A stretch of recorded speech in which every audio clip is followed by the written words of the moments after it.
My son-in-law has a Rivian on order. That's a more expensive vehicle, but this was only 40,000. Yeah. And you get the $7,500 back. Yeah, I bet. Yeah, no, I think he likes the novelty of Rivian. It's Oversight. yeah, it reminds me of the Land Rover a little bit. Right. I think it's said he's another 18 months out. How many? 18 months. Yeah. Maybe it was 15, but for a while. That was a few months. But they Rivian got rid of the low end. They just have the high end. Hi, Dave. Hey. They live in Portland, so. A lot of charging stations up there. Well, I think it's good that we're taking the initiative to identify charging stations in each of our regional towns. Morning. There's a bunch of them in Tuscany. Sylvia, I started Yeah, this, but but I full haven't time. yet made Yeah. you a co-host. You know, I haven't been there. I lied. I went to Pottery Club the other. All right, here we go. Okay. Good morning, everyone. Thank you for coming out today, in-house and those that are calling in virtually. What I'll do is, what I always do is call for a approval of the minutes of October 23rd. This is the Metropolitan Planning Organization. I'm calling for action on the minutes of August 23rd. Is there a motion to approve the minutes of October? I keep saying October, August 23rd. I'm in it. And is there a second? Okay, you will vote on the minutes. Who did the motion? Peter motion And Andrew. Okay. Thank you. And can I just get a thumbs up from our virtual audience that you can hear us loud and clear? Thank you. the roll call also and the response to the motion, please. I will. All right. So roll call starting with Auburn. We have Paula Martzloff. Here, yes. Thank you, Paula. Bedford, we have Bill Jean. Here and yes. And Danielle Ivanzik. Here, and I abstain. Thank you. From Candia, we have Rudy Cartier. Here and yes. From Chester, we have Andrew Haddock. Here. And Deb Munson virtually. Here and yes. I think I heard a little here. Deerfield, we have Bob Cody. Here or abstain. Thank you, Bob. Derry, we have Jeff Moulton in the house. Here and abstain. Thanks, Jeff. And John O'Connor virtually. Thank you for the thumbs up, John. Francistown, we have Linda Kuhnhart. Here and abstain. And online, we have Gary Schneckenberg. Here and yes. Alfred Eisenberg is also online. We have Alfred Eisenberg virtually. Here and yes. And not. This. You can hear a little bit louder, hopefully. All right. Goffstown, we have Dave Pierce. In the room? Yes. Thanks, Dave. And we have Jacob LaFontaine Here and yes. virtually. Thank you, Jacob. Virtually, we have Rob Curry. Here and I abstain. Thank you, Rob. We have Denise Richard Folk. Here, abstain. Thanks, Denise. Londonderry, all virtual. We have Brian Battaglia. Here and yes. Arthur Rugg. I am here and yes on the minutes. And Lynn Wiles. I'm here and yes on the minutes as well. Thank you. Manchester in-house, we have Peter Capano. Here and yes. Raymond Clement. Here and yes. Marcus Ponce de Leon. Here and yes. And Don Wolgren. Here and yes. From New Boston, we have David Litvinowicz. Here and I'll abstain. Thank you, Dave. Good to see you today. And we have from Wyndham, Peter Griffin. Yeah, here and yes. Thank you. And we have Edgar Lapointe. Here and yes. Thanks. Barbara Griffin has joined us also. And from Goffstown, we also have online Barbara Griffin. Hello, present. Thank you. Hi, Barbara. Good to see you. And we have, let's see, William Rose from DOT. Present and abstain. Thank you. A non-voting MPO member, we have Tim White from DES Good morning. and Craig Tufts from Central. Good morning. Good morning. Did I miss anyone? No, but Linda, that was an abstain. Okay, thank you. All right. Yeah, Okay. two chats. John O'Connor is here. His mic is not working, and Deb Levens is also here, and she says yes. Oh, Deb Levens. Sorry, Deb. Thank you. And John. Yeah, I've got, He did a thumbs up before. yeah, I saw the thumbs up. Okay, thank you, Sylvia. Any old business? No. Okay, let's move on to new business. Coordinated Public Transit Human Services Transportation Plan. Carl and Adam will be doing the presentation. Yeah, can you guys hear me okay? This is Carl. Yes. That a yes? Okay. I'm not sure if Adam's made it back, but I'm really gonna, he didn't anticipate he'd be back in time from being out in the field. Adam there? No. No. Yeah, so this again, my name's Carl Eppich, for those of you who don't know me or don't remember who I am. I'm the principal transportation planner here at the commission. And over the last year plus, we've worked with Rockingham to develop an update to this plan. And I'm going to share screen if I have that power. You should. Yep. Okay. Everybody see that now? Should say Yes. coordination plan update highlights. And we did this presentation back in August, and it's like 5 slides. So this is just for everybody to recollect. The Coordinated Public Transit Human Services Transportation Plan is a requirement of the Federal Transit Administration for Section 5310 funds. This helps us to improve mobility for seniors, individuals with disabilities. A lot of the funding goes to MTA CART, and as well as the services that cover Salem, basically the southeastern quadrant of the state outside of our exact area. So it involves us, SNHPC, Rockingham Planning Commission staff, and lots of other providers, many of whom may be here today.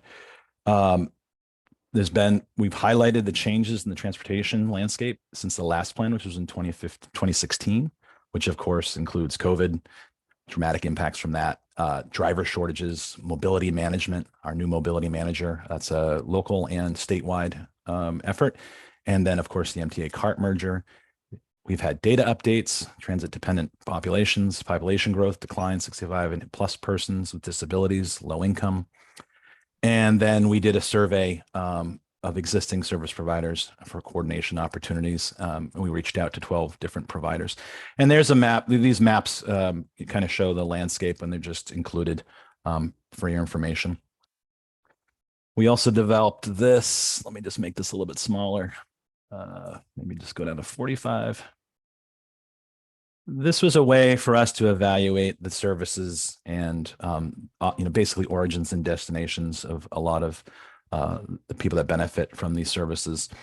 So just for example, connecting volunteer-based services with groceries. The red means it's not an effective strategy, and green means it's a great strategy. Real basic, but we use this in some of our evaluation. It's in the plan for helping to give us some direction for the mobility managers, for example. And so the plan leads to 16 recommendations. Many were adopted from the previous plan. Last time we did this, Region 8 and 9, we had 2 different areas that covered the same geography, and now we've consolidated into just Region 8. The new emphasis on mobility management and the hiring of mobility managers. Big emphasis on diversity, equity, and inclusion, or DEI. I'm sure you've heard this term before. Outreach and marketing of the services and what's needed and what's available. Partnering, big emphasis on partnering, working with, say, private large employers with some of the services. And then the one that's a constant, but the dynamics are always the dynamics are always present, which is funding availability. And so that's really what I've got. There's the plan was included as a link within the agenda, and we're looking for a motion to accept and adopt the plan. Any questions? Okay, again. Are there questions for Carl from in-house here? Are there questions for Carl from people calling in? Okay, could I have a motion to adopt Carl's report? So moved, Linda Coonhart, Francistown. I'm sorry, what? So moved. Thank you. Is there a second? Any further discussion? All those in favor? Aye. Aye. Any opposed? Okay, great. It is adopted. Thank you, Carl. Yeah, thank you all. Mr. Chairman, Yes, sir. Dan O'Neill from Manchester. I was late jumping on. You were late. Just don't call me the late Dan O'Neill. Thank you, Dan, for joining us. Okay, next item, New Hampshire 2020 to 2050 population projections. Zachary Swick will be the presenter.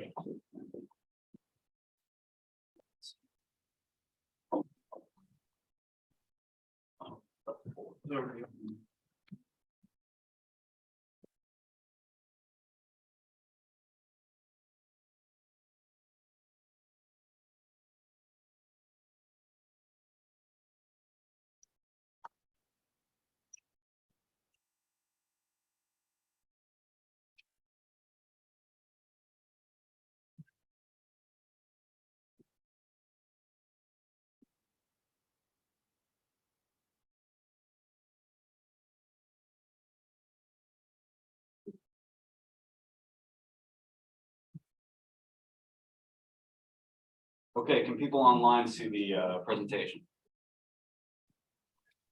Yes. Okay. So good morning, everyone. I'm Zach Swick, and I'll be presenting this morning on the newest set of population projections from the state and our region. Through no fault of your own, you're actually gonna be getting a lot of me today, so I'm presenting now and then in a minute here.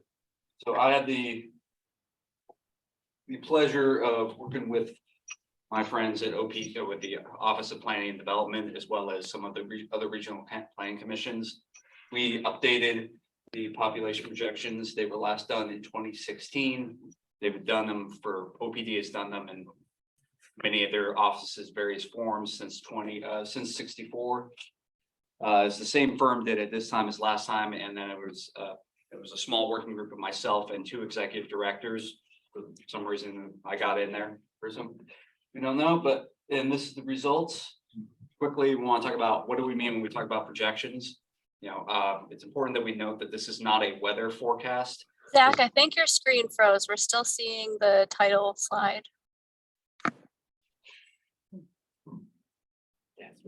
Nope, let me unshare and share again.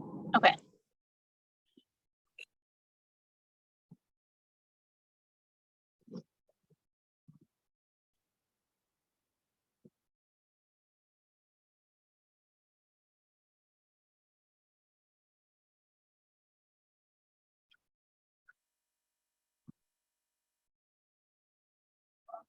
Seeing 2 different screens. Hold on 1 second.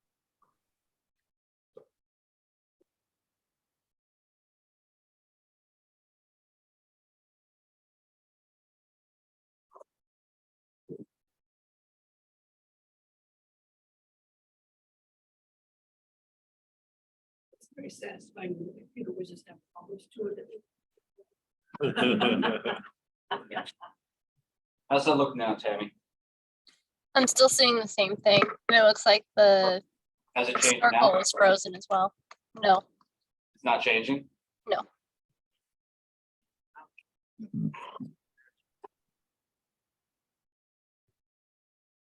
Okay, now I can see your second slide. Oh, it might just be really delayed. That's one more time. Okay. Is it in PowerPoint right now? Can you see the PowerPoint? Yes. And now is it in presentation mode? No. Oh, now it is. Oh, Now it is. now I can see your notes. See the second slide? Wait, you can see Yes. the notes, I see your notes. not the presentation. Oh, if it's in like the see both. presenter, It looks like they're seeing your small screen, which is. Yeah. I didn't know we were having it on two screens. we do have a new laptop in there, everyone. So we're all kind of learning the new. There. Making friends with.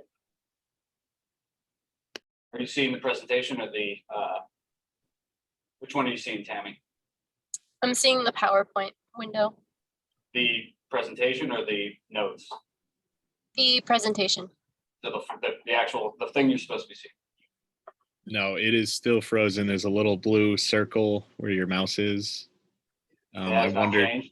Zach, maybe you could try doing it from your desk, or What if I just do it? Can you see it? Can you see the PowerPoint right now? Yes. If I change slide, can you still see it? Yep. Okay, we're gonna have to do it like this apparently. Sorry, everyone, with all that. New laptop. I'll figure this out. So this can be a little bit harder for us to see in the room, but it'll be easier for everybody online. So as I was trying to say, it's the prediction for these sort of population projections. This is not a weather forecast. It's not going to be that it's sunny tomorrow. The forecast is that if we do X and X, Y remains like it is today, then we can expect Z 10 years from now, 20 years from now. And it's not really a prediction about the future. It's a prediction if certain things stay the same, if they don't. So just keep that in mind with all these. Here is an example of New Hampshire's population over time. So we have going from 1900 on the left, and then going out to 2050. So you can see that anytime it's dashed line, that's prediction, that's an estimate from this. Solid line means that's where it actually was. So you can see that New Hampshire basically was pretty small, around 40,000 up until about 1960, and then there was a rapid growth, mostly in the southern part of the state, as you saw increased suburbanization and highways were built out, and people could live in Hillsborough County and work their jobs in northern Massachusetts, that sort of thing. And that's where we also see a very high population growth during that period, which is the chart on the right. You can also see that we're also expecting by the end of by 2050, which is the end year of this projection, that we will have a negative population growth within the state. So what are the inputs for this particular model? So the main thing is that we should know that the model is based around counties, because that's the only level of geography where we can get at good enough numbers in terms of age and sex that we can make reasonable predictions.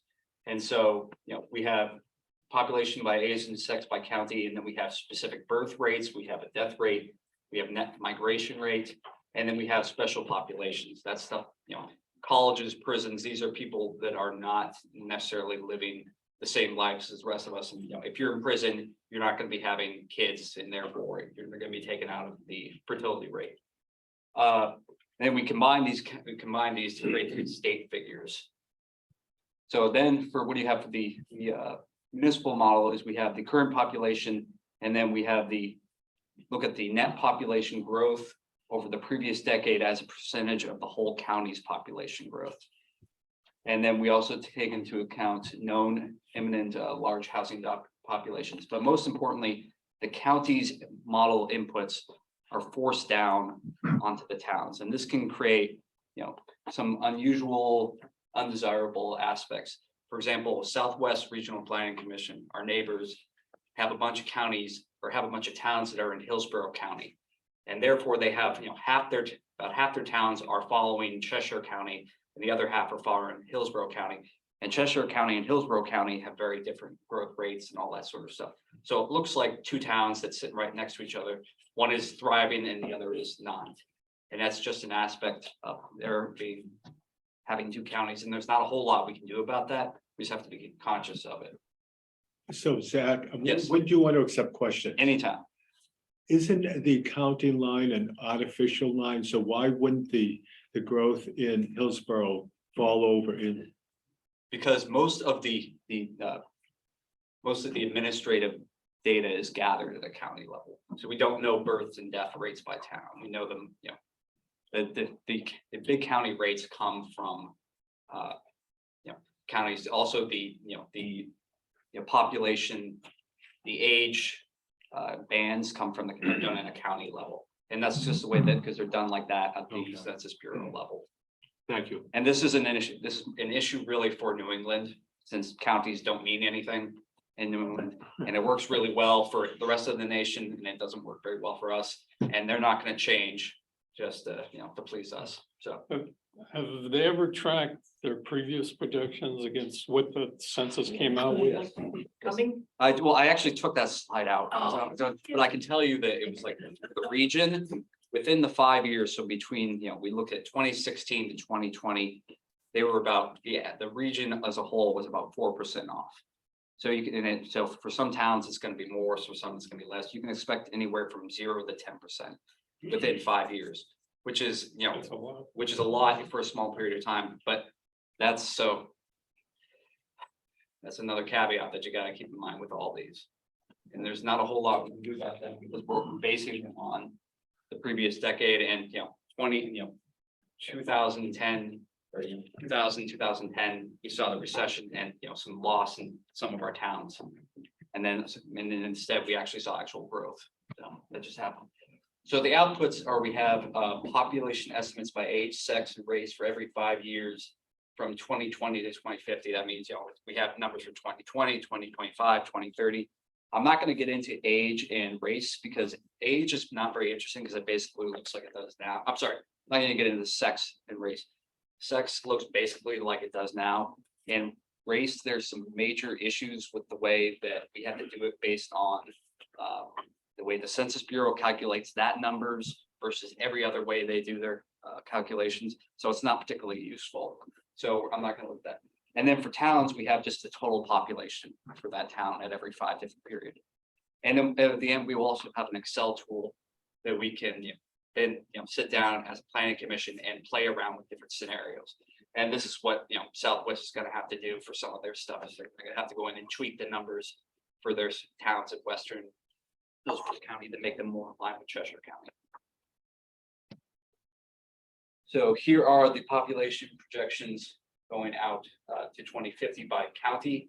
Keep in mind, just a reminder that Hillsborough County, Merrimack County, Rockingham County are the 3 counties that we are in. Almost all our towns are in Hillsborough and Rockingham, except Hooksett is in Merrimack. You can see that basically we have everybody is growing except for some of the western more rural counties like Hillsborough, like Coos and Sullivan and Cheshire by the middle of this time period, 2030, 2035, have reached their max population and then begin to decline. Zach, can you zoom in a little? I can't really because then I don't know if you can.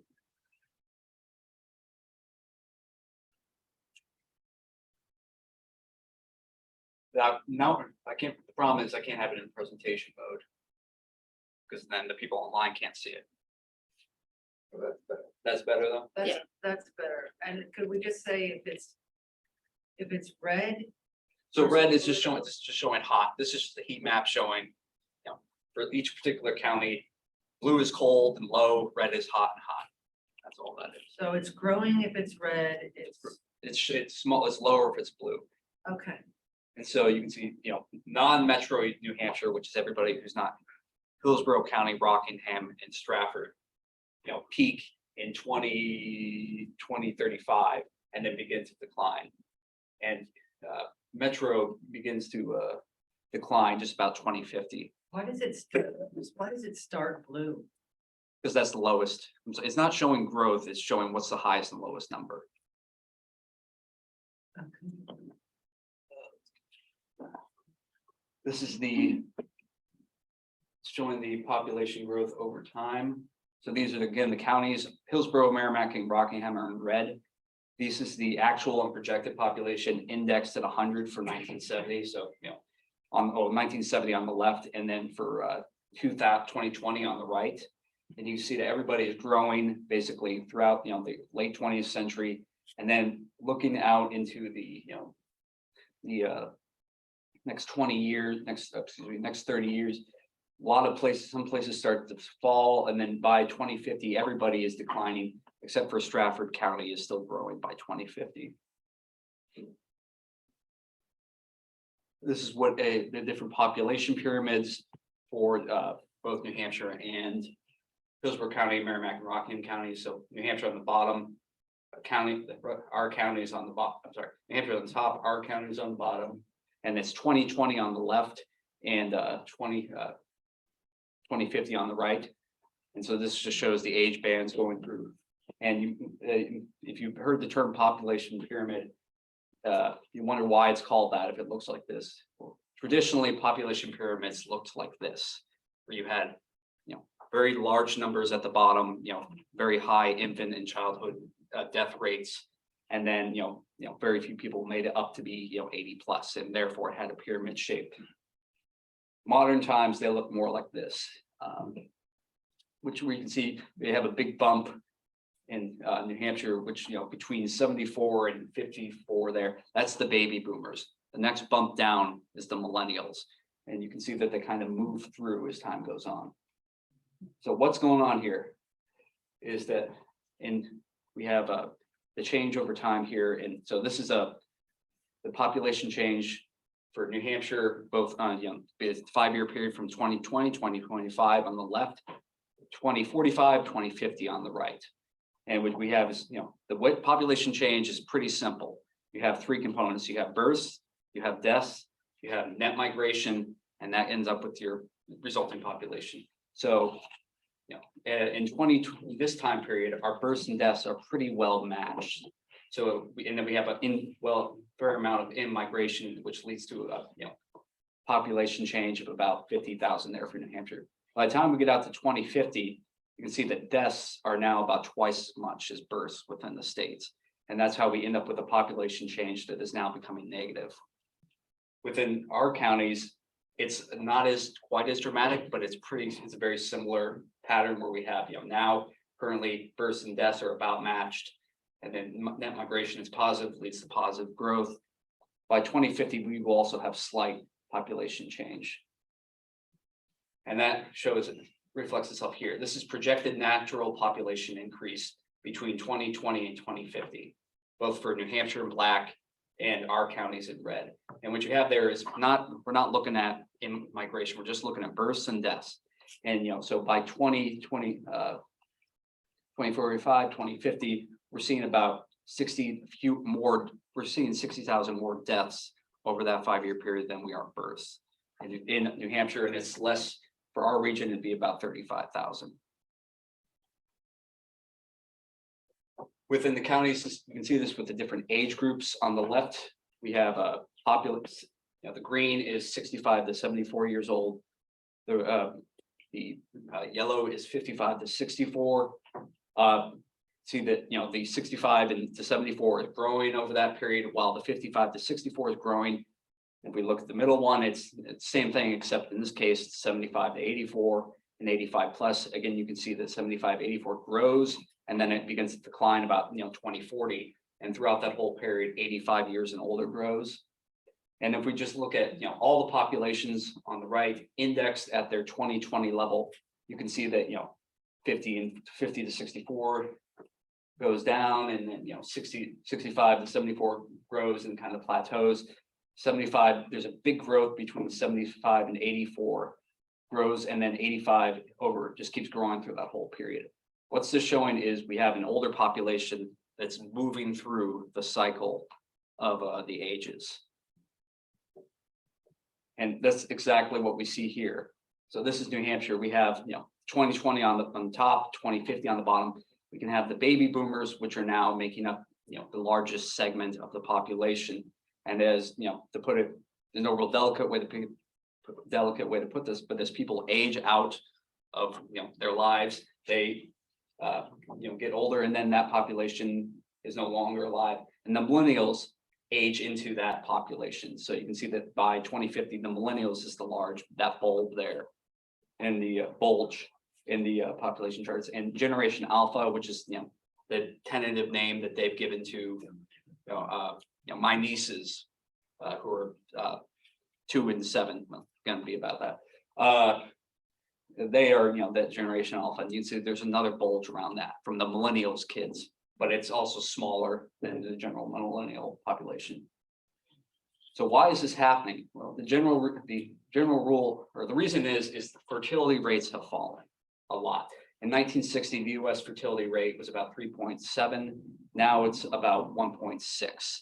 And that's still relatively high for the developed world. You can see that, the United States is about 1.6, while, Canada and Germany is 1.5. South Korea is 0.8. They're for a developed, it depends on the particular type of nation, because it depends on the death rate. But for a developed nation, the replacement rate, which is the rate that a woman has to have during the rate of the number of children a woman has to have during her lifetime to replace the entire population, would be about 2.1. So you can see that the only Mexico's 2.1, Indonesia's 2.1, everybody else is way lower. And in our counties, Hillsborough County is about 1.7, Merrimack's about 2, and Rockingham's about 1.3. So Rockingham is, out of all our counties, has the lowest total fertility rate. Again, looking at the different populations here, we can have the orange is less than 20 years old, red is 65 years and older, and 85 is 80. I'm sorry, blue is 85 years and older. So 20, let's say 20 or less, we'll call them minors. The minors, between 1950 and 2000 grew and then basically plateaued to the level they're at now. We're seeing massive growth within 65 years and older, which at some point in 2025, the 65 years and older population is going to be larger than the minors populations. We're going to have more seniors than we have minors, essentially.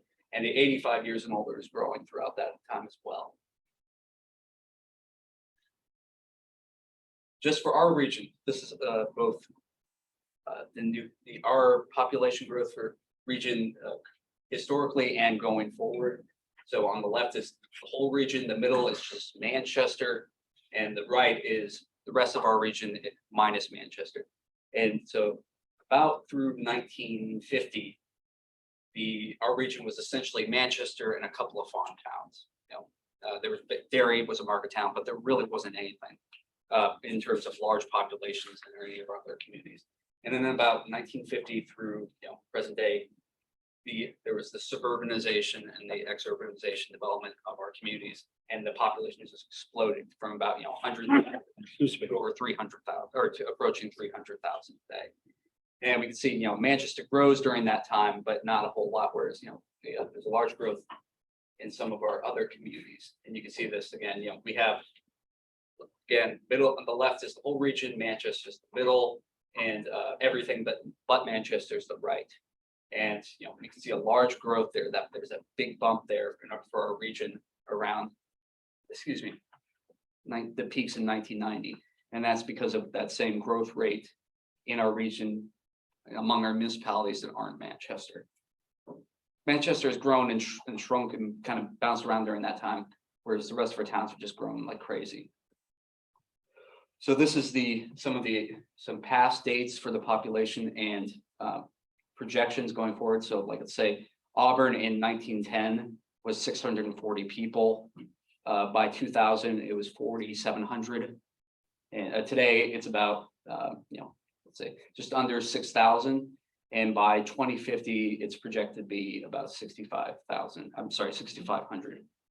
Keep in mind that some of the different growth rates here are largely driven by the counties. And so you can have, a town, Auburn Auburn, Chester, I would expect to actually be underperforming to where they are because they're going, I'd say that I'd expect them to grow faster than the rest of Rockingham County.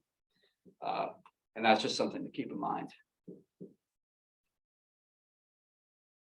Just looking at the fastest growth rates, all our towns again grew, with the exception of Manchester, which its fastest growth rate was in, between 1900 and 1910. The rest of the towns all grew at their fastest rate in the 60s and 70s and 80s. Some cases, both Wyndham and Londonderry over a decade grew by more than 100% during that period, where we saw, just lots of people moving to the region, including me and my family. This again is just looking at the different populations, so Manchester in 2020 was about 115,000. I'm sorry, 115,000. By 2030, we'd expect to be 125,000. And the different growth rates, on the right, we have, again, this is the growth rate showing high and low growth rates. So red just means a high growth rate, blue means a low growth rate. Everybody's high in the 90s, 1990, 2000, slows a little bit from 2000, 2010, slows a little bit more, and then by 2040 to 2050, everybody's either not growing or slightly decreasing. It varies a lot for the different regional commissions throughout the state. So we have the total population on the left, and then we have the projected population indexed at 100 for 2020 on the right. SNHPC is in red. All the other MPOs are in blue. Everybody else, the rurals, are in black. You can see that everybody's kind of growing a little bit, and then it's a little hard to tell on the left, but you can see that everybody's a little bit plateauing there when we get about 2050. If we look at just the projected rates, everybody's plateaued or decreasing by 2050. Again, there's one that is still increasing, and that's Stratford Regional Planning Commission, because they are still projected to be growing by 2050. Zach, so why would they be projected to keep growing? Their age, I don't know, but it looks like my guess is if we projected them out another 10 years, they would be decreasing as well. They just seem, for whatever reason, to be a little bit Is younger. it because they're like a subset of Portsmouth? Portsmouth is. So they're Dover North. Okay. So I mean, it could just be a fluke, could be for whatever reason they're not that dramatically different, but it just seems to be like they're 10 years behind the rest of the state for whatever reason. And then you have some other counties like Coos, which is be about several decades ahead of the rest of the state. This is what it looks at a regional level. On the left is looking at the total population growth change. On the right is the percent change. And so you can see that we're expected to grow about 32,000 over the next 30 years, while some of the other counties or some of the other RPCs are expected to decline slightly. So like Southwest and North Country Council are set to decline, but the numbers are in the dozen, or 60 or 200, so they're basically just keeping flat.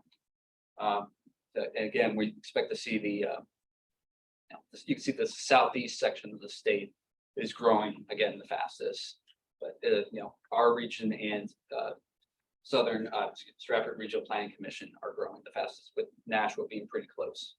Zach, what was the difference between the two maps? So the left is the total, is showing the total number growth. The right is showing the percent change. So we're expected to grow by 32,000, which is about 11.4% change over that period.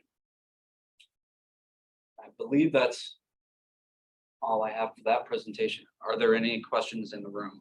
We want to open it up for the group.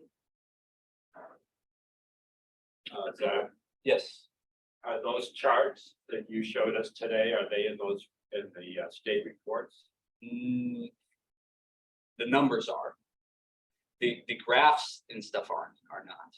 So, but like Will they be on the website? they will be on the website. So the charts, there are two tables there are two parts of the report that are on the state website. One is basically the methodology going through and telling you how it's done. And then there's one that has, all the county numbers and all the town numbers, but they're basically just raw numbers, and they're not going to be any of them don't look backwards. They, so I look back to 1900, none of them do. But this will be shared, very soon online. Additional questions in-house? What are we supposed to do with this information? Brett? How we look at Yeah. housing stock, So the basic demands on our transportation network. it's, I guess I was gonna say, as I started this out saying, this isn't a weather forecast. In this sense, it is, you're gonna plan, plan your, how we want to govern our region based on what we think the future is gonna be like. And so in this case, if migration remains like it is today, we can expect populations to decline by mid-century. So if we're using this information to sort of determine how we plan future services, I feel like race plays a really big part in that, and that's not here, and I understand why you said it's not, but that kind of validates the purpose. So if we put, the reason it's put in, or the reason it was taken out is the Census Bureau breaks out race and Hispanic ethnicity separately for everything except for population projections for some reason. And so when we do that, we try to basically force them down on the county levels. In the end result, it just didn't change very much. It showed us that by 2050 we expect the region and the state to be more racially diverse. But it told us the direction, but I don't really have a lot of confidence in the numbers itself.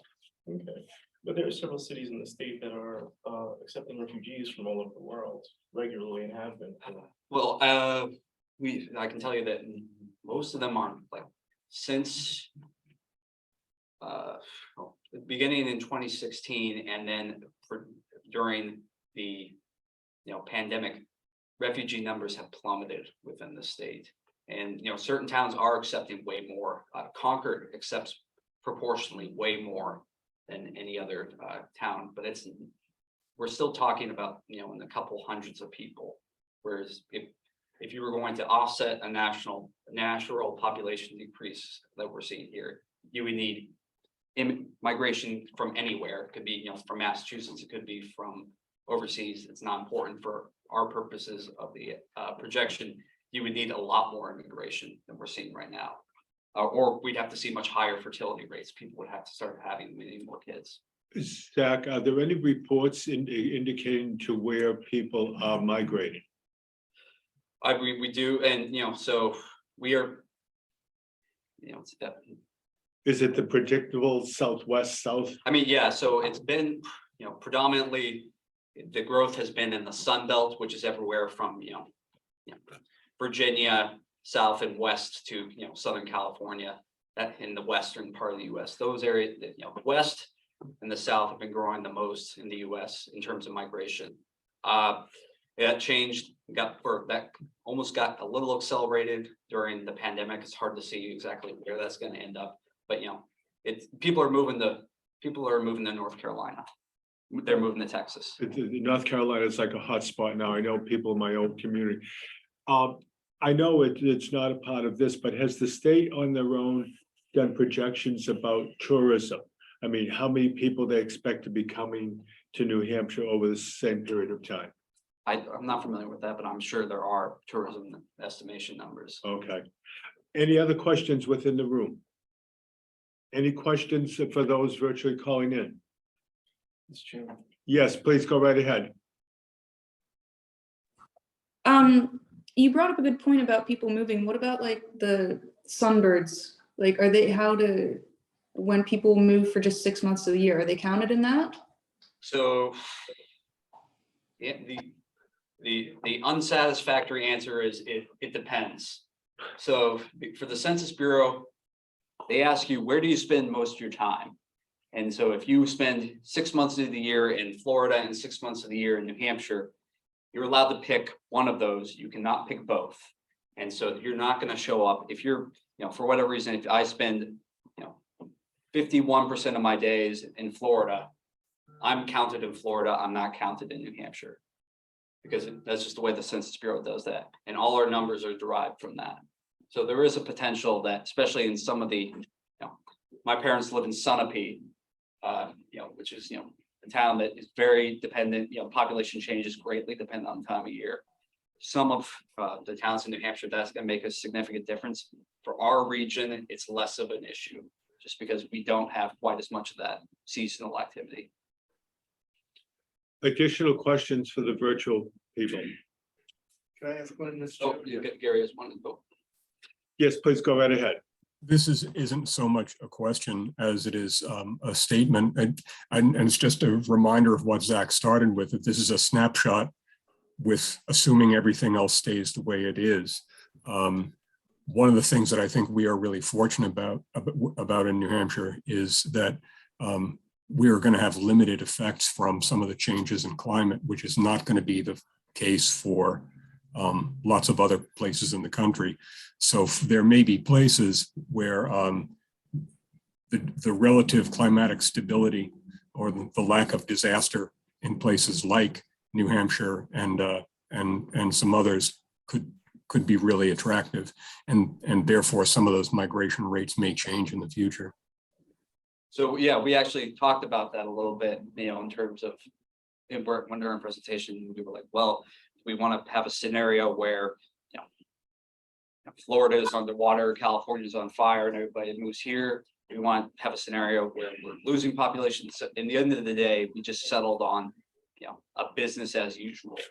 And so, yeah, so the tool that we're getting is going to be useful, because then we can, project more conservative estimates, more optimistic estimates, and play with different scenarios. Peter, you had a question. No, I'm all right, thank you, Mr. Chairman. Okay. Yes, please go ahead.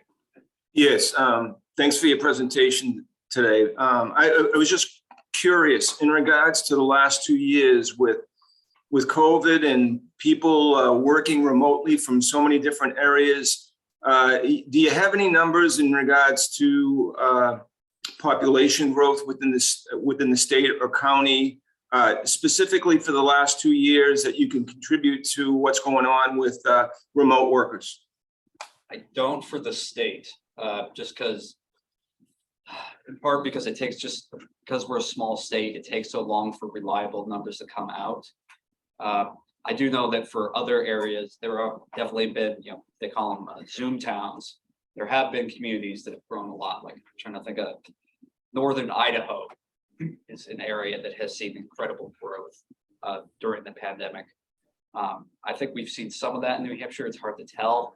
And, again, we're going to try to play with a scenario that we want to have a scenario where more people are working from home, and therefore they can live in, a place with great natural resources like the Lakes region or something like that.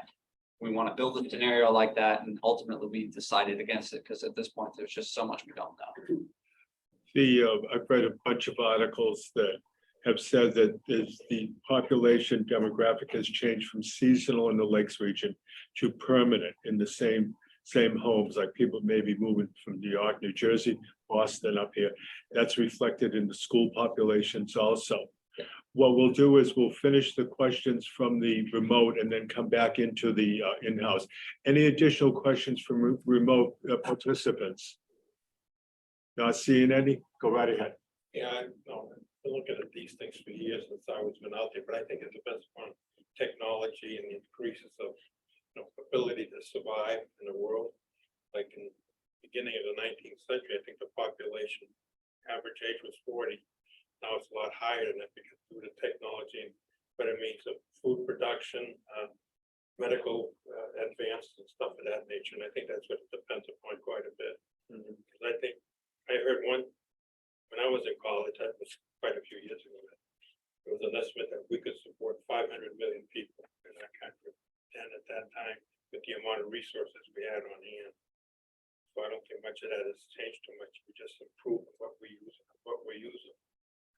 Okay, thank you. That's another thing, is we did not play with different scenarios for death rates. We could project a scenario where 20 years from now, people are healthier due to technology and therefore living longer. But that's another assumption, so that we just didn't. Well, everything's an assumption, but yeah, I don't see us going backwards. I mean, we have in the last couple of years, the life expectancy has fallen for the US in part because of COVID, but also in part because of they call them, deaths of forget the term, I believe it's deaths of desperation. Despair. So overdoses, alcoholism, that sort of stuff also jumped a lot the last couple of years. So But those are self-inflicted wounds. They don't have to be there. Okay. Unless there's any other questions from anyone, I will close discussion on this. Zach, thank you so much. Don't go anyplace, you're still on. Next item presented by Zach again is equity analysis report 1 and 2.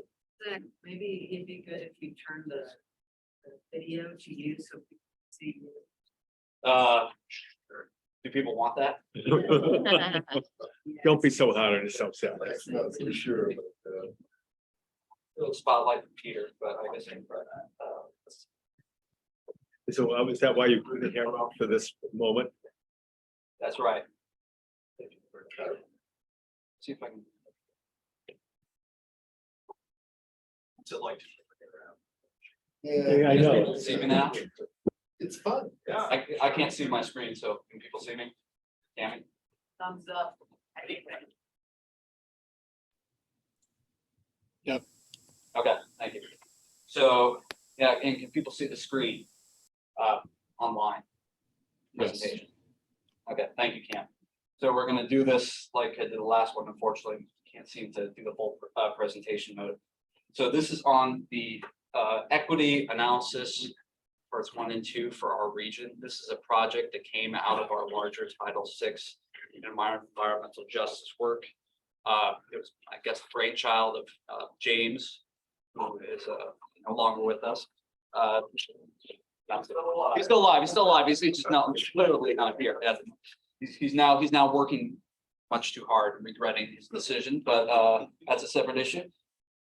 So when we talk about equity, zoom in something. When we talk, the word equity is a word we use a lot without a real clear definition. And what do we mean when we talk about equity in transportation? So those of us who are familiar with some of our more obscure documents, we have a Title VI, an environmental justice program report that we typically just call it the Title VI report. And the title page, it's a little hard to see there, but it has 3 different things. And it has Title VI environmental justice. And then underneath it also has non-discrimination. And so there are all these different words, environmental justice, Title VI, non-discrimination, equity, that are used a lot as interchangeable, and they're really not in terms of federal program standards.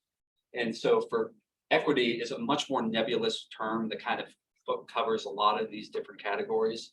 And for our purposes, it's the central goal of transportation is to facilitate social and economic opportunities for providing equitable levels of access to affordable and reliable transportation options based on the population being served.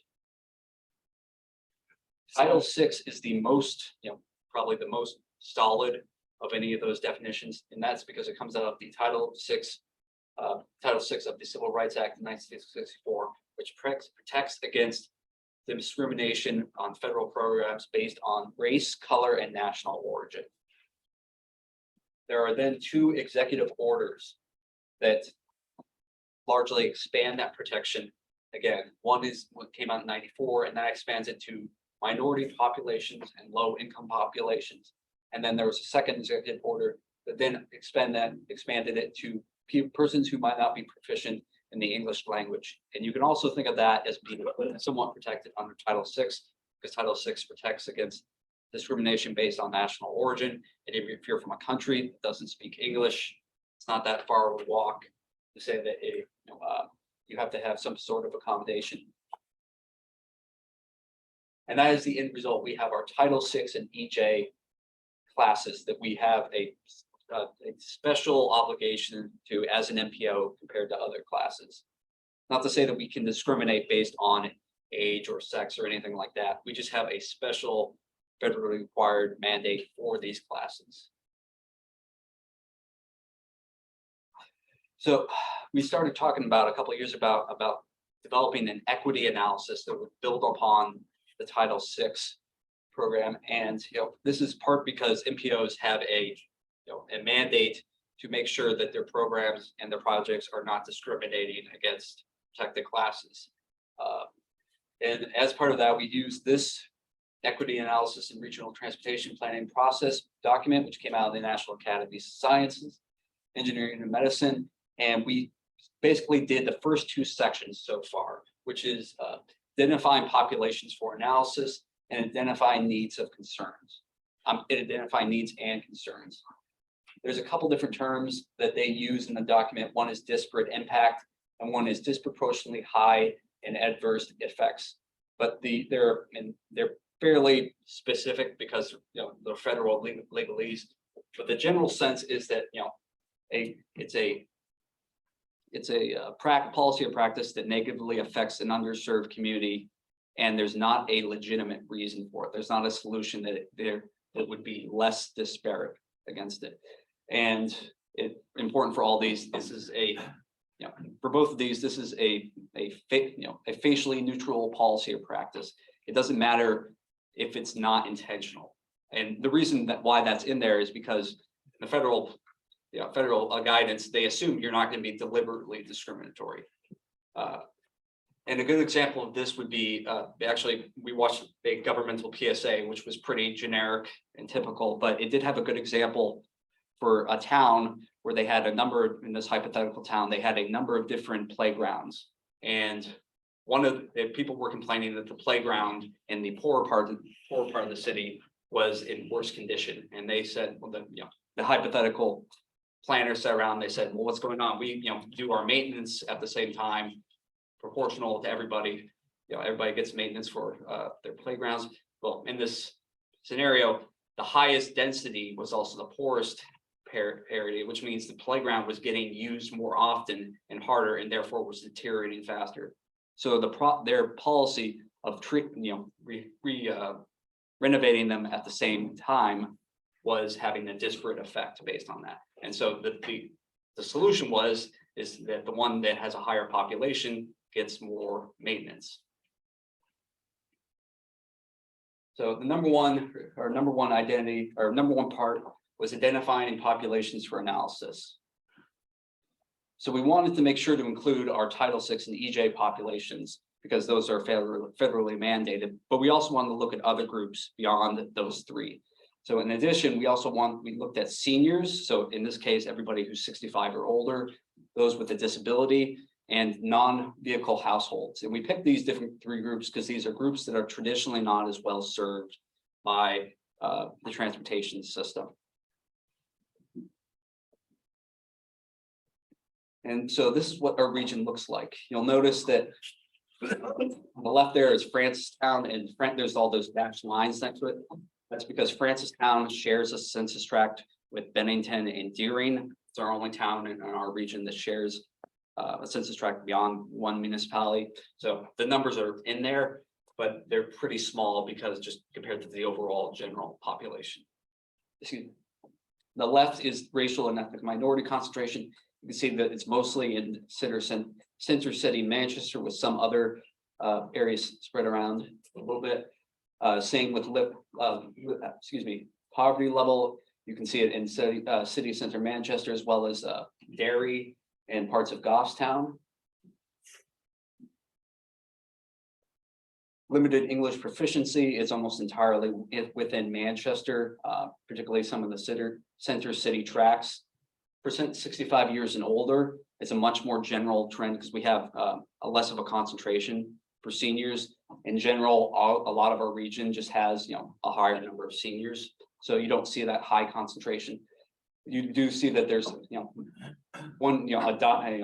bright red there for Goffstown, and that's because that census tract of Goffstown is the Hillsborough County nursing home, and so that's just just happens to be where it is, and that's enough to 300 people switch the data. 300 people ruin my map. Is the way it usually is, and and so they're just enough there that they bump that number up.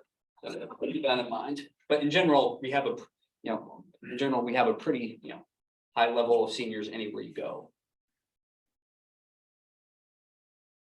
living with a disability, again, like the senior level, there's a higher level of just general population throughout the region that has a disability, but there is some concentrations within Manchester. And then for households without a vehicle, it's mostly again in Manchester as well as some in Derry, and that's around the Derry downtown. So we have our our 6 different community groups, and then we have our regional rate, which is so the minority rate for the region is about 15%. And just I threw in some other, I threw in the national and the New England rate just for comparison, so you can see there. So like in that case, the US rate is about 40, New England rate's about 26. And then we wanted to identify hotspots for all these different categories, and we said, okay, we have a regional rate, and then we had used the standard deviation for between all our census tracts to say what's one standard deviation different. So if you cross this threshold of 28% for minority, you're therefore substantially different from the regional, and therefore you would score as an area that we want to look at. And so we have all different rates there, and it goes from 28% for minority to 17% for disability, 11% for no vehicle households, that sort of thing. And ultimately, this is what happens if all the tracks with the blue line around them are tracks that scored. So if you scored for, if you passed the threshold for any one of those, you were included in there. So you can see again, we have it's Manchester as well as sections of Bedford and Londonderry. That the census tract with the Goffstown or with the Hillsborough County nursing home also scores there. It's 28.01. And we figured out, okay, we have these different rates. How if you score for this level, you get a certain amount of points. And we decided to give 2 points for the Title VI EJ community because they are federally mandated, and then we gave 1%. I'm sorry, we gave 1 score for the non-Title VI EJ community. So we added them together, and we said, okay, if we're going to look at census tracts that score a 4 or higher, which means you either get enough points to in any way you want to do it, but you get a 4. And the end result is this equity area here that we have in Manchester. It basically stretches from South Willow, the highway, all the way up to Goffstown Road, going into Goffstown, and it's in Manchester. We are currently sitting. It's not going to be a little hard for you to see there, so it's point. We're about right here, so that's right there. So it's basically downtown and city center Manchester, going over into Hallsville kind of area. And this area is substantially different from the rest of the region. You can see at the top, the minority rate for the equity area is 38%, which is closer to the national rate, but still lower. The rest of the region is 11%. Poverty for the equity area is 20%, 5% for the rest of the region. And you go along, and it's like that for all those. The exception would be seniors, is that the senior level is lower in the equity area than the general area. And that's perhaps expected because the area that we're looking at is the most densely populated, and rural areas tend to be older. But even within that area, the number of seniors per acre are still way higher. So you have 10 times as many seniors per acre in that area than you do in the rest of the region. So services there to serve them would still be very effective. So the next thing is to identify needs and concerns. And we did this 2 ways.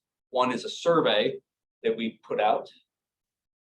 So we sent a survey out to 70 contacts from organizations within the region that provide services to the identified groups that we were looking at, those 6 groups, or they were also just well-known community organizers. 36 ultimately took the survey, which was pretty good for us. The survey respondents included government, social services, nonprofits, hospitals, business owners, advocacy groups, just general advocates. And you could ask them, which of these groups do you work with? Everybody worked, just about everybody worked with low income, about half worked with minority and limited English. And then, it's we get down only about 20% were working with seniors. I'm gonna have to zoom in here. I don't know what this is gonna look like for people online, but people in the room aren't gonna be able to see this. We asked them 2 questions. One was one on the left is an open-ended question saying, just tell us what's your observations about the biggest transportation challenges? And then on the right, we said, what's the most common observed transportation challenge? But you have to choose from these ones we're going to put. So it's the same question asked 2 different ways, essentially. And about half responded with insufficient public transit, cost of transportation, auto-dependent development. And then it drops down. We get to stuff like unsafe roadways, job access, access to goods, and going out like that. And again, for the close-ended question, we saw kind of a big jump between the first 2 answers and the rest. And so the first one is about 40% for lack of public transportation, and excuse me, and then distance between origin and destinations, and then we get down to constant pop, crossing busy wide streets, no sidewalks or bike lanes. These are getting down to some pretty small percentages. And we asked one last question: is suggested improvements to the transportation system. This was an open-ended question, so people could give their own answers. The most popular was more or better bus routes, and then lower cost of transit, handicap access improvements, and it goes all the way down. But there wasn't as much. There wasn't. You can see that these are all about the same amount percentage as opposed to some of the other ones where we had real standouts. Zoom out again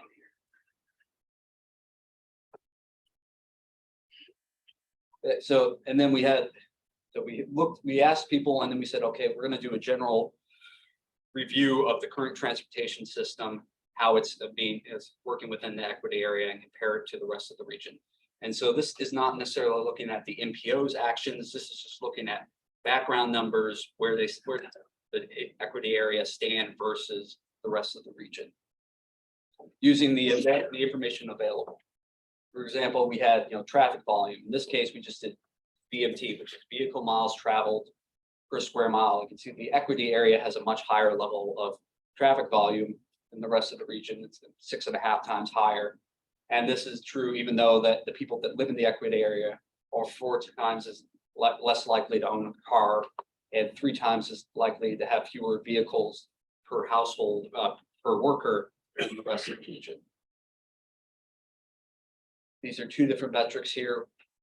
The one on the left is active hazardous waste generators and remediation sites per square mile.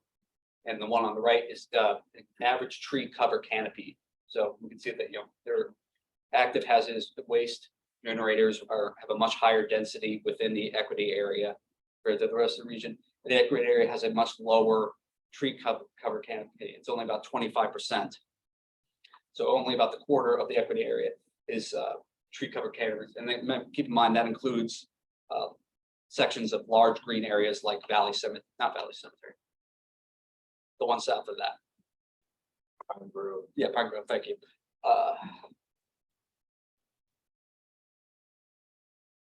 Air quality, we looked at the median tract air quality health percentiles. So they took all the census tracts in the country, put them in order based on how their air quality, and then gave them a percentile. So a lower percentile means a lower health air quality. So the equity area has a 25% percentile for health, whereas the rest of the region is over 60. And it can vary a lot within those different regions because we're only looking at the median there. Adult asthma is 70% higher in the median equity area. We don't know for childhood asthma because it's a survey and they only ask adults. Some tracks are substantially higher. So tracks 14, 15, and 20, which are all in the center city, are in the top 5% nationally for adult asthma prevalence. Looking just at how land is used. So the developed impervious land cover, about 69% of the actual land in the equity area is developed or impervious compared to 12% in the rest of the region. The equity area has about 7 times as much parking as the rest of the outside area, and that is displayed in situations like this, where we have, here's a visualization where the equity area is in red. We have all the parking. We have a buffer of 1 mile from downtown. Parking is in yellow, and then water is in blue. And you can see it. So everything there that is in yellow is off-street surface parking. So this doesn't include on-street. So we have about within a mile of downtown, we have 820 acres, about over 1 square mile of off-street parking. We have a question back here. Yes. Could you just, for me, Yeah. could I see that photo with the color reversed so that in the future, so I could take this and compare it to I visually see a difference, but I'm seeing so much parking that if you switch the colors and I could see what wasn't parking, then I could see them together, and that would help me see them. It would help me. I can send you, I can do that one and send it to you. And the reason this is done the way it is because a lot of the parking, we have very small slivers everywhere. And there's a term that I can't think of it now, but in optics that you can't see the small point on the wall from very far away, but you can see a small pit, light pinpoint or whatever. So it's just so that you can see those very small areas. Average gross transportation noise. So this is a modeled background modeled background transportation noise is produced by road, air, and rail. This doesn't include water, but we don't really have anything like that in our region, so it doesn't matter. And this is just looking at the numbers. This doesn't include mitigations like a sound wall or something like that. This is just modeling what would be produced. The equity area has about 32 decibels, adjusted decibels, compared to about 3 for the rest of the region. Some of this is a lot of this are due to the airport. The airport produces a lot of noise, as I'm sure no one's surprised. But a lot of it doesn't come from, it comes from the roads and not from the not necessarily from the major interstates, because within right next to an interstate or a major highway, it's only 1.5 times higher, but it's 11 times higher when you get away from the highways. So most of this is coming from major arterial roads that are not highways. Getting low on time here, so I'm going to move pretty quick. The equity area residents are also less likely to drive alone or work from home. So they're about 5% less likely to drive alone to work, and they're about, again, 5% less likely to work from home.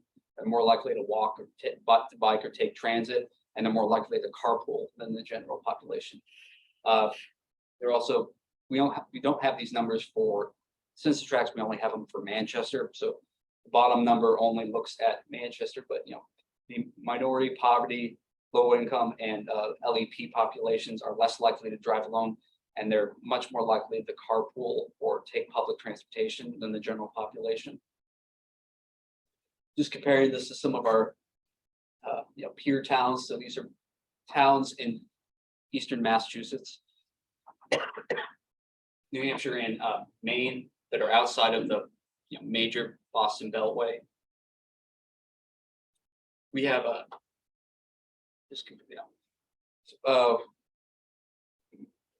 more of our workers drive alone to work, including low-income workers, but we also see much more higher rates of carpooling than some of our peers. But most importantly, we see very low levels of public transit usage in terms of work commuting for our region compared to some of the areas, and especially that's also true even when we just look at low-income workers in general. So Springfield, Massachusetts has 9.5% of their low-income workers are commuting by public transit compared to 1.3% for Manchester. Doesn't that say that is so glaring? We don't have a public transportation system that would allow commuting. Like if someone wanted to commute from Manchester to say Portsmouth, there was a bus program a few years ago that was discontinued pretty quickly.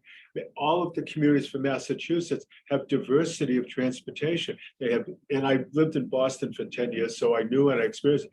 They have buses, they have rail, they have trolleys. I'm not saying we have the population base to support all those, but they do have choices. And we do not in this state. We don't have a public transportation system.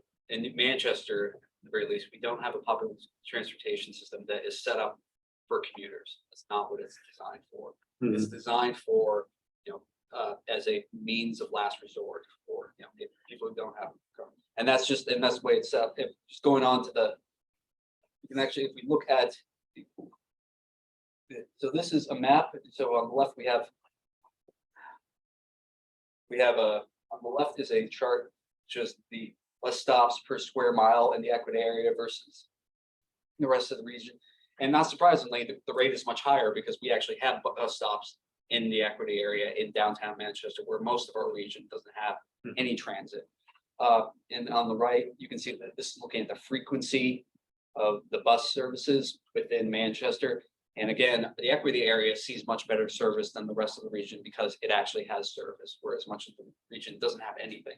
So while you might have not frequent buses, you might not have, you only have a 1 hour headway or something like that. It's still higher than the rest of the region. Whether that's adequate or not, or whether that's serving everyone's purposes is a separate question.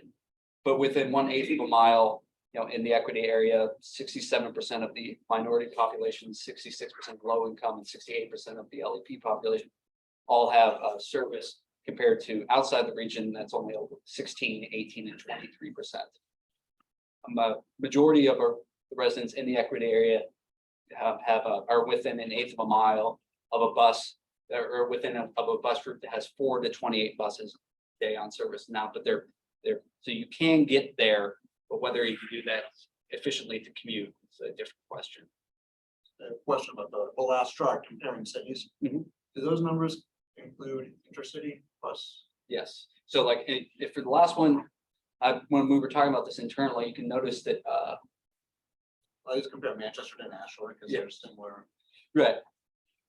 So all these cities are about the same size, but like, certain, some of these cities are tied into larger networks. Like, so all these, so you can take the bus or you can take the train from Lawrence or Lowell into Boston, or you can actually get right on the MTA in Brockton. There are some integrations in these, and that does. Like Nashville has Boston Express. Manchester had one a day. Yeah. So if you were going to look, there are, some of those numbers, yes, are probably hopping on, at exit 8 there in Nashville and taking that Boston Express down. Zach, I'm getting concerned about time. Yes, we're pretty close. Good, thank you. This is a really excellent report. Thank you. But I have to balance the fact we have another whole section of the meeting too. Okay. So just the Equity area. I'm just going to show that real quickly. The Equity area has more stressful bike networks, but probably better sidewalk. We can't really say because we don't have good sidewalk data for our region. Good comprehensive sidewalk data for a region. And lastly, just looking at road infrastructure, the public lane miles, public lane feet per road per resident job for different regions. We have a much more efficient use. So each there are 20 feet of public lane feet of public road for every resident or job in the Equity area, compared to 64% or 64 for outside the region. So it takes 3 times as much road to provide a home or a job outside the region. And inside the Equity area has a lower level of federal aid eligible roads compared to the rest of the region. Just real quick, the next steps for this will be looking at, comparing, looking at MPO projects to say, okay, yeah, we have these different levels, but are these causing a disparate impact to any of these populations? And if they are, what can we do about it? What are some mitigations for that? And that's going to be the next step, and that's probably actually going to be the hardest part, but also the most interesting. Sorry, are there any other questions? Questions in the house for Zach? Probably want to stop. We have one question online from Deb Levins. Yes. Maybe yeah. a comment. It says, I think carpooling should be encouraged, so I don't understand why it becomes an important category. Is that a statement, or would you like a response to that? Okay, thank you. Any additional questions in-house? Any questions from those calling in? Mr. Chairman, Dan O'Neill from Manchester. Yes, Dan.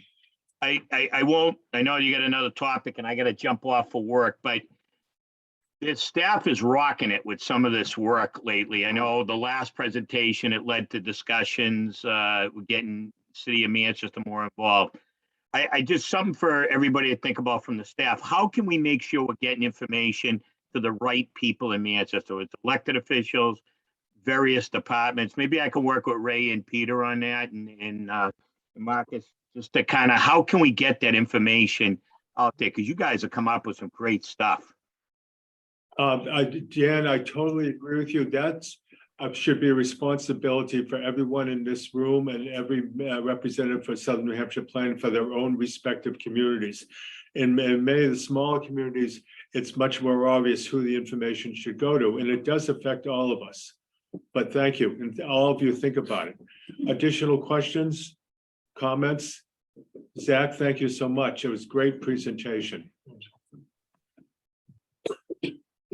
And think about your local newspapers too. Okay, any other business to come before the MPO? Mr. Chairman, Yes, sir. Tim White from DES. Do you have time for a couple of quick announcements? Fire away. Yeah, the first is we have completed the first round of project solicitations for the State Clean Diesel program. We received a total of 10 proposals, which are currently being evaluated. I think that was a pretty good response. I'd also say that the total amount of funding requested from those proposals was actually less than the total amount of funding we have available. So we are actually able to do a second round of projects to solicitations, which is actually open right now. And those proposals are going to be due November 1st. All the information that you need to put a proposal together is on our website.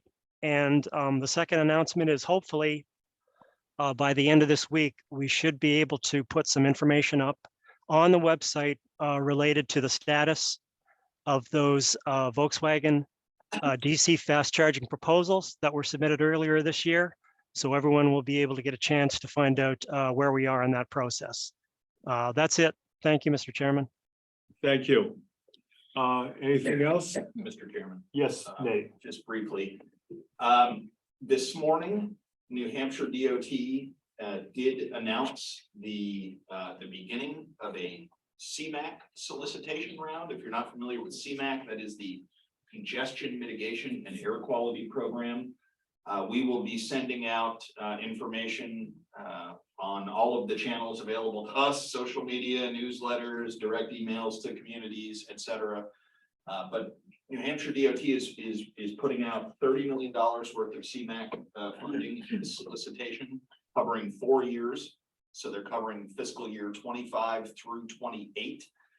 The projects that typically get funded through CMAQ in New Hampshire are signal coordination projects, intersection improvements, park and ride facilities, intelligent transportation systems, sidewalks and non-recreational bicycle and pedestrian facilities, transit investments, including transit vehicle acquisition and construction of new transit facilities or improvements to transit facilities that increase capacity, as well as operating assistance for new transit services or the incremental costs of expanded transit services. So lots of good stuff encompassed in that program. We here at the commission are available to help. Your community put together an application. We're here to provide technical assistance. A letter of intent is required as a first step in the program, and letters of intent are due, it looks like, November 4th. So between now and November 4th is the time to be thinking, for your community to be thinking about what potential CMAQ projects you may wish to apply for. And again, we're here to provide assistance if any town or city needs it in the region in terms of helping to scope a CMAQ project. But more to come on that, but that announcement is hot off the presses as of about 90 minutes ago. So thank you, Nate. Okay. Mr. Chairman, Dan O'Neill again. Nate, is there a match required? it is 80-20, Dan. So 80% federal, 20% non-federal. I'm sure Nate knows this, but a project he worked on with the city probably 4 or 5 years ago for adaptive traffic signal eventually get out to bid. It's just the state got not enough people to process everything. So, but Nate worked on that with the city, I think 4 or 5 years ago. Yep. So, Sure did. so thank you, Nate, for That is a that. good example of a project that, you know, is a great fit for the CMAQ program. Any projects like that are really good fits. Okay, thank you all. Is there a motion to adjourn the MPO? Sure. Second. Motion second, all those in favor? Aye. Unanimous. Okay, I'm calling to order the Southern New Hampshire Planning Commission meeting. We'll do what we always do, taking action on the minutes of August 23rd. Do I have a motion to accept minutes of August 23rd? Second. And Sylvia, would you do the roll call and the results of the motion? Yes. Paula in Auburn. Yes. Bill Jean in Bedford. Here, yes. Danielle in Bedford. Abstain. Rudy and Candia. Rudy must have had to go. All right. Chester, we have Andrew. Yes. Deb Munson. Yes. Let's see, Bob Cody in Deerfield. Present and abstain. Jeff Bolton, Derry. Here and abstain. John O'Connor, I think. John, In I the got a chat, thumb- you said yes and yes. Yes, thank you. Francistown, we have Alfred Eisenberg. Here, yes. Thank you, Alfred. Linda Kuhnhart. Here and abstain. Thank you. Gary Schneckenberg. Here and yes. Thanks, Gary. Goffstown, Barbara Griffin. Here and abstain. Thanks, Barbara. Let's see, David Pierce, Here, yes. Jacob LaFontaine, Here, and yes. Denise Folk. Is she still here? I see her computer there, but maybe she stepped away. Rob Curry. Here and abstain. Thanks, Rob.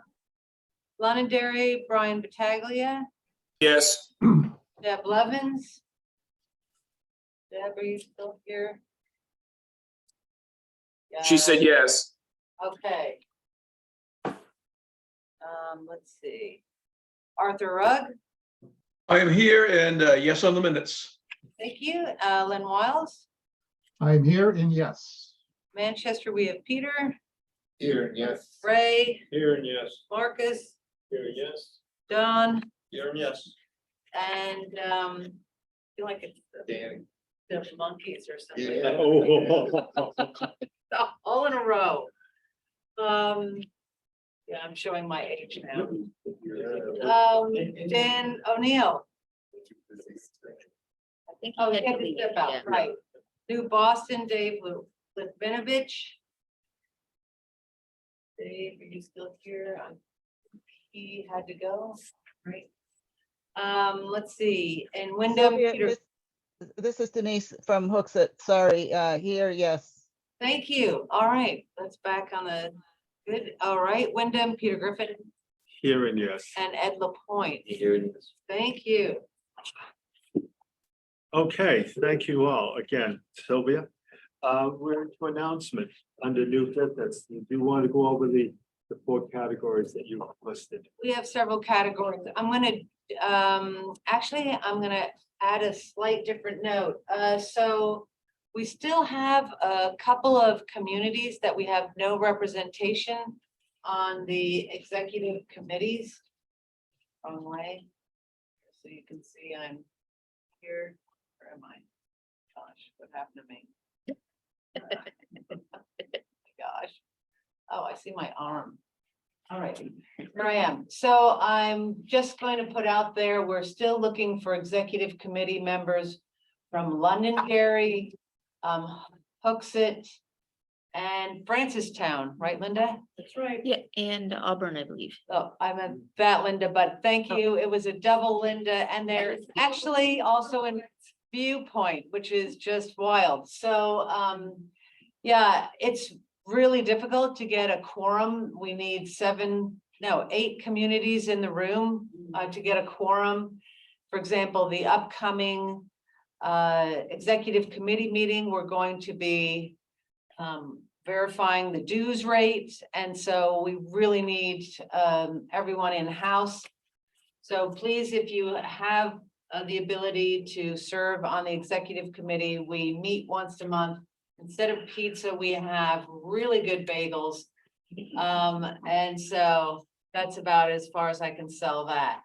All right, let's go back to our other information. Pam, I'm going to jump to you because some of these are more important. Let's talk about the brownfields. Great. Sorry, someone is slamming on our Linda, I think you want to let someone in. on our doorbell. Okay. I've I'm going to mute us so that that's not so painful for our home viewers. sorry about that, folks. I have 3 really quick, just keep on the lookout announcements. The first one being we will be noticing our brownfields request for proposals in October. And that is for a qualified environmental professionals. And so I just want to put it out there, if anyone's interested in our brownfields program, please feel free to contact me, shoot me an email, give me a call. I'm happy to talk about it. The next one, this is in regards to hazard mitigation funding. The Building Resilient Infrastructure and Communities fiscal year 21 funding notice is out. Unfortunately, I don't have the list of communities in front of me who are eligible for funding for this round, but we will get that list soon, and we will be reaching out to those communities and offering assistance for things like updating their hazard mitigation plans. And then lastly, in October, CommuteSmart New Hampshire is hosting their annual fall challenge, the Buses, Bikes, and Brooms Commuter Challenge. It's a really fun way to support the CommuteSmart's mission. You can win prizes, you can win swag, you can win gift cards. So keep a lookout, some correspondence on our end for that. And that's all I had. Right. The only other thing I wanted to mention was that at the annual meeting, we did celebrate our own Nate Miller, who won the Tethers Award. Was just there, but disappeared. So if you haven't congratulated him, please do. Richard Lutters won the Clausen Award for his work, I believe, on the Piscataquag River Advisory Committee. And we had a good meeting, but one of the things we realized probably at the meeting was that it was the day before a primary.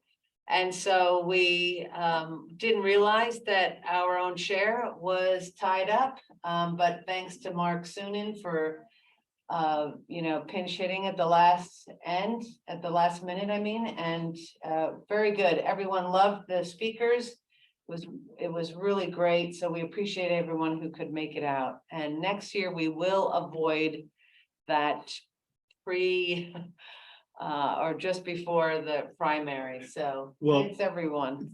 Thank you, Sylvia. My apologies for not attending, but most people don't know, or they may know, I'm town moderator in Windham.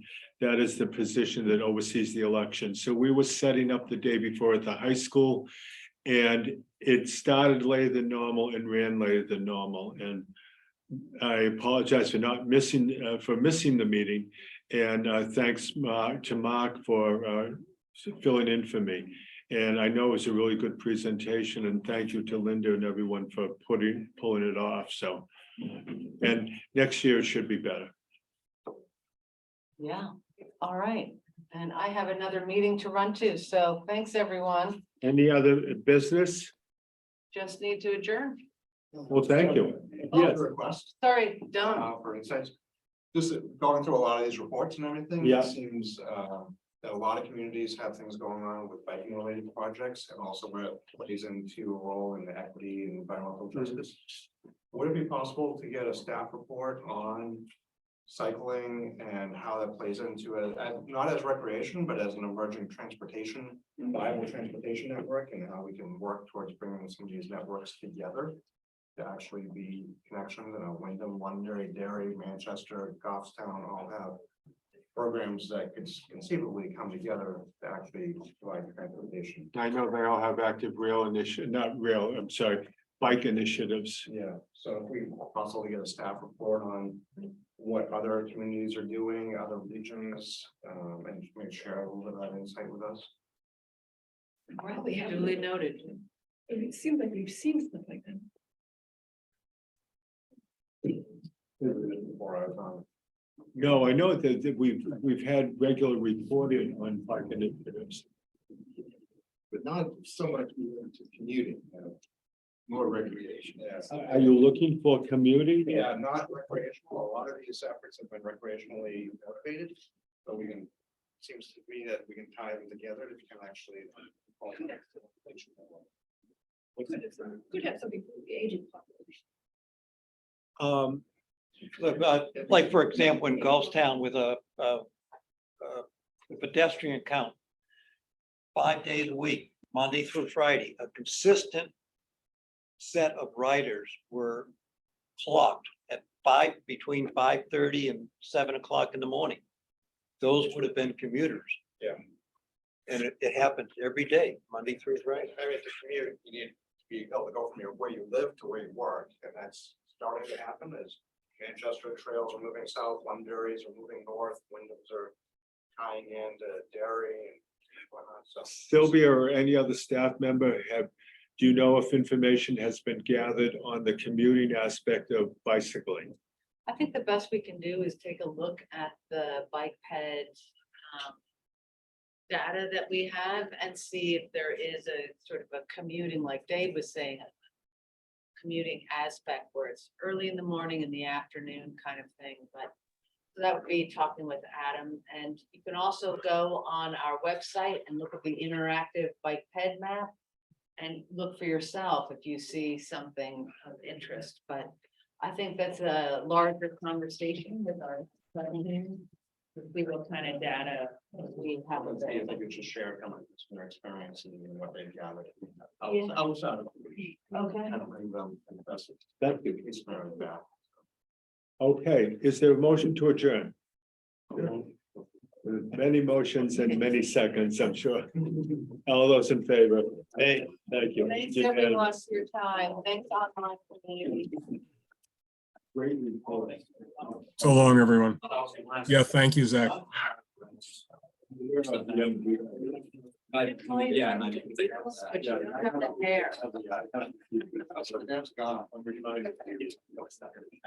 Thank you, Dave. Looks like you get everything there.